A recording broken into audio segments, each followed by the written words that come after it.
안녕하세요. 창경과 학우 여러분, 학생회 리포터 이수미입니다.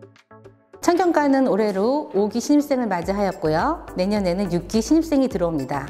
그래서 저희가 오늘 1기 입학생이시자 졸업생이신 김성환 선배님을 만나뵈러 왔습니다. 어떤 분인지 너무 궁금하지 않으세요? 지금 바로 만나 뵙겠습니다. 선배님 안녕하세요. 네, 안녕하세요. 4기 학생회 리포터 이수미입니다. 만나 뵙게 되어 너무 반갑습니다. 네. 선배님 소개 좀 부탁드릴게요. 네. 안녕하세요. 저는 창업경영학과 1기 졸업생 김성환입니다. 반갑습니다. 창업을 하시고 법인 설립까지 하시고 그리고 벤처기업 등록까지 하셨는데도 신설학과신 저희 창업경영학과에 지원하시게 된 동기를 여쭤보고 싶습니다. 네. 일단은 제가 고졸 출신이라서 사업하는데 굉장히 어려움이 많았어요. 그래서 이제 그런 어려움을 겪고 있다가 이제 창업경영학과가 이렇게 생긴다는 소식을 듣고 이제 와이프가 적극적으로 좀 지원을 하라고 해서 이제 지원을 하게 됐고요.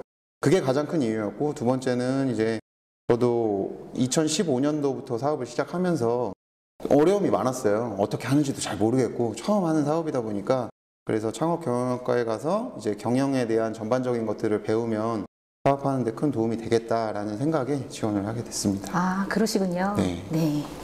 그러면 창업경영학과 1기 학생이셔가지고 네. 수업 중에 좀 어려운 점이 있으셨지 않으셨을까 합니다. 네, 어려운 점 많았죠. 사업하면서 학업을 병행해야 되는 게 굉장히 좀 어려웠는데, 사실 처음에 여기서 모집을 할 때 대부분 온라인 수업으로 진행이 된다. 그래서 오프라인 수업이나 출석 수업은 많지 않으니 사업하는 데 있어서 크게 지장을 주지 않을 거다라고 이제 얘기를 해서 맞습니다. 그 얘기만 철석같이 믿고 들어갔는데 막상 다녀보니까 아니더라고요. 그래서 출석 수업도 굉장히 많고 어려움이 많았어요. 그래가지고 참 다니기 쉽지 않았는데, 그래도 이제 저희 그 동기들 덕분에 끝까지 다닐 수 있었습니다. 아, 그러시군요. 네. 네. 선배님 그럼 네. 학과 생활 중에서 가장 네. 기억에 남는 어떤 그런 재밌는 일이나 아니면 네. 가장 기억에 남는 교수님 에피소드 좀 얘기해 주세요. 아, 네.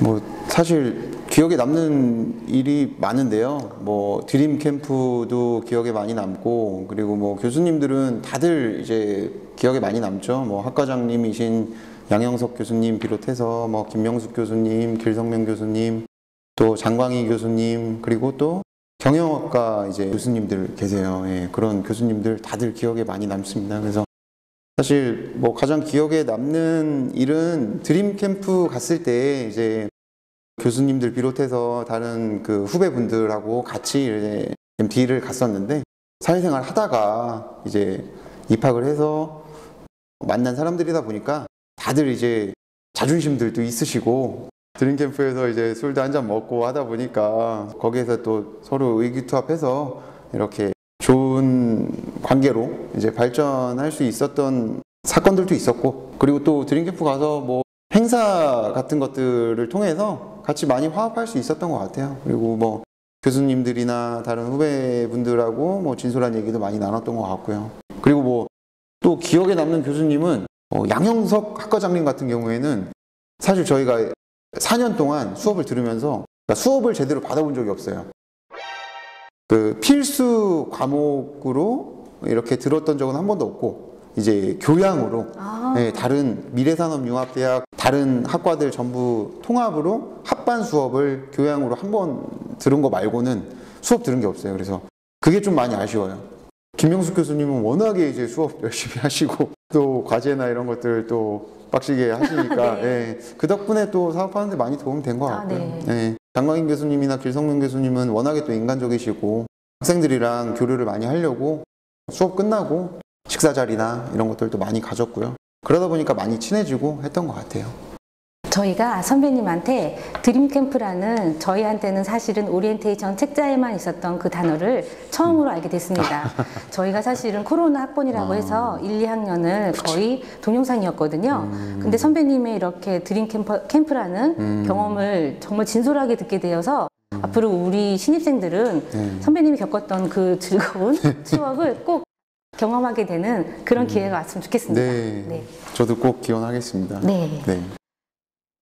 선배님, 그럼 학과에서 배우신 게 사업하시는 데 있어서 도움이 되신 점을 여쭤보겠습니다. 네, 도움된 거 많고요. 저 같은 경우에는 학과에 들어가서 배운 것들, 이런 것들을 사업에 적용하는 것도 물론 도움이 됐고, 여기에서 동기들을 만나서 사업을 하는 데 있어서 대표들은 굉장히 외롭거든요. 근데 그 외로움을 누군가 나눠야 되는데 그걸 이해하는 사람들이 잘 없어요. 근데 다들 사업하시는 분들이고 하다 보니까 그런 것들을 잘 공감하고 이해해주는 그런 사람들이 많더라고요. 그래서 동기들이랑 만나서 사업하는데 어려움이나 이런 것들에 대해서 같이 얘기하고 또 얘기하다 보면 풀리고 그런 것들이 굉장히 좀 도움이 많이 됐던 것 같고, 또 다른 경우에는 정부 지원 사업 같은 것들이 직접적인 도움이 된 것 같아요. 그래서 저희 동기들만 하더라도 그 당시에 한밭대학교가 창업 선도대학이라는 그 프로그램을 운영하고 있어서 거기에 이제 선정이 돼서 정부 지원 사업으로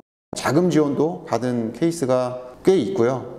그런 식으로 직접적인 도움부터 시작해서 학과에서 배운 여러 가지 사업에 관련된 공부들을 통해서 사업을 더 발전시킬 수 있었던 것 같습니다. 네. 아, 그러시군요. 네. 네. 그럼 지금 하시는 사업에 대해서 간략한 소개 부탁드립니다. 네, 저는 산업용 전자장비 수리 플랫폼 서비스를 운영하고 있고요. 저희 회사는 주식회사 엔지니어 스톡이라는 회사입니다. 공장에서 사용하는 전자장비들이 대부분 외산 설비가 많은데, 그런 외산 설비가 고장나면 그것들을 고치거나 정상화하는 데 굉장히 큰 어려움이 있었어요. 왜냐하면 외산 설비다 보니까 해외로 수리를 보내거나 이렇게 해야 되는데 시간도 오래 걸리고 비용도 비싸고, 그래서 그런 것들을 국내에서 수리할 수 있는 엔지니어라든지 어떤 기술력을 통해서 그것들을 빨리 해결하고 정상화시켜서 고객들의 문제를 최단 시간 내에 해결하는 그런 사업을 하고 있습니다. 와, 그러시군요. 네. 네. 후배들에게 전해줄 사업의 노하우나 팁이 있으신가요? 일단 제가 뭐 누굴 가르칠 만한 그 정도의 성과를 이룬 건 아니라서 제가 뭐 아주 특별한 노하우나 팁 같은 건 없고요. 이 말씀은 드리고 싶어요. 우선 사업을 이미 시작하셨다면 여러 가지 프로그램이나 지원 사업 같은 것들을 이용해 보시면 좋을 것 같아요. 사실 저도 법인 설립부터 시작해서 벤처 인증, 뭐 특허 등록, 투자 유치 이런 것들을 어떤 프로그램을 통해서 진행해서 이룬 것들이 많거든요. 특히 뭐 법인 설립 같은 경우에도 온라인 법인 설립 시스템을 통해서 제 법인 설립을 했는데, 사실 온라인 법인 설립을 통해서 법인 설립을 하면 좀 허점이 많아요. 그래서 그거를 할 때 꼭 잘 알아보고 선배들의 그런 노하우 같은 것들을 물어보고 하시면 좋을 것 같고요. 온라인 법인 설립 시스템이라는 프로그램 통해서 설립을 하게 되면 아주 간편하게 할 수는 있어요. 근데 하고 나서 나중에 이제 좀 수정사항이 많을 것 같고요. 그리고 벤처 인증이나 이런 부분들은 투자 유치를 하게 되면 벤처캐피탈 협회에서 투자 유치 인증을 통해서 벤처 인증을 받을 수 있고요. 특허라든지 투자 유치 같은 경우에도 이런 프로그램들이 있어요. 저 같은 경우에는 기업은행에서 주최하는 IBK 창공이라는 프로그램에 선정이 돼서 기업은행으로부터 약간의 투자도 받았고요. 그 이전에는 대구 창조경제혁신센터에서 하는 C랩이라는 프로그램에 선정이 돼서 거기서도 삼성벤처 투자로부터 약간의 투자를 받은 경험이 있습니다. 그래서 그런 정부 지원 사업이라든지 여러 가지 창업 관련 프로그램을 적극적으로 알아보고 거기에 이제 지원을 하게 되면 자연스럽게 투자 유치, 특허, 벤처 인증 이런 것들을 할 수 있을 거라고 생각을 합니다. 아, 그러시군요. 궁금한 게 있는데 그 벤처 캐피탈은 네. 기준이 굉장히 되게 엄격하다고 하는데 괜찮으셨어요? 저 같은 경우에는 그 당시에 5천만 원 이상의 투자 실적이 있으면 벤처 캐피탈로부터 벤처 인증을 받을 수 있는 그런 조건이 됐어요. 그래서 비교적 쉽게 벤처 인증을 받은 것 같습니다. 마지막으로 일기 선배님으로서 후배들에게 한 말씀 부탁드립니다. 사실 저는 창업경영학과에 들어온 걸 너무 잘했고 지금도 제 인생에서 아주 잘한 결정 중에 하나라고 생각을 해요. 왜 그러냐면 여기 와서 물론 배운 것도 많고 좋은 교수님들 만난 것도 저한테는 큰 도움인데, 무엇보다도 저희 동기들을 만나서 제가 인생에 굉장히 큰 도움이 된 것 같아요. 동기들을 만나가지고 무슨 사업적으로 어떤 뭐 되게 번창하거나 뭐 그런 건 아닌데, 아까도 말씀드렸지만 동기들과 어떤 교류나 이런 걸 통해서 굉장히 많은 도움을 받은 것 같아요. 인생의 선배들도 있고 또 저보다 이제 나이 어린 친구들도 있지만 그렇게 다양한 사람들과 만나서 교류하고 같이 친분을 쌓아가는 게 저한테는 굉장히 큰 도움이 된 것 같거든요. 그래서 이런 동기들이 정말 보석 같은 소중한 사람들이에요. 우리 후배들도 동기들과 화합을 통해서 서로 잘 지냈으면 좋겠어요. 사실 여기에 들어오신 분들 다들 고등학교 졸업하고 바로 입학하신 게 아니고 사회생활도 많이 했고 또 사업도 하시고 나름 지역사회에서 영향을 끼치고 있는 분들일 거예요. 근데 그런 분들이 자기가 더 내세우고 자존심 세우고 이러면은 화합은 안 되고 분열하고 반목할 수밖에 없거든요. 그래서 그런 것들을 조금만 내려놓고 동기들과 서로 화합하고 잘 지내면 정말 인생에 큰 도움이 될 거라고 생각을 합니다. 화합과 친분을 도모하셨으면 좋겠습니다. 여러분들 잘 들으셨죠? 졸업하신 선배님의 가장 중요 포인트는 하구사랑이었습니다. 우리 남은 인생의 다른 버전을 보여줄 수 있는 키포인트 같습니다. 여러분들 화이팅! 바쁘신 와중에도 창경과 후배님들에게 고마우신 말씀 너무 감사드립니다. 네, 감사합니다. 선배님, 네. 다음에 저희가 언제든지 선배님 회사 놀러 오거나 아니면 저희 학교로 초대해 주시면 응해 주실 거죠?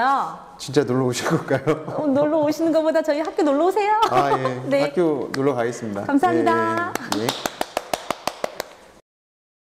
지금까지 일기 김성환 선배님을 만나 뵈었습니다. 저는 지금 일기 선배님의 우리 학과에 대한 뜨거운 열정을 다시 한번 느낄 수 있었던 소중한 시간이었습니다. 여러분들은 어떠셨나요? 영상으로나마 일기 선배님의 좋은 기운을 많이 받아가는 의미 있는 시간이었으면 좋겠습니다. 다음 인터뷰는 어떤 분인지 기대 많이 부탁드리며 리포터 이수미였습니다. 감사합니다.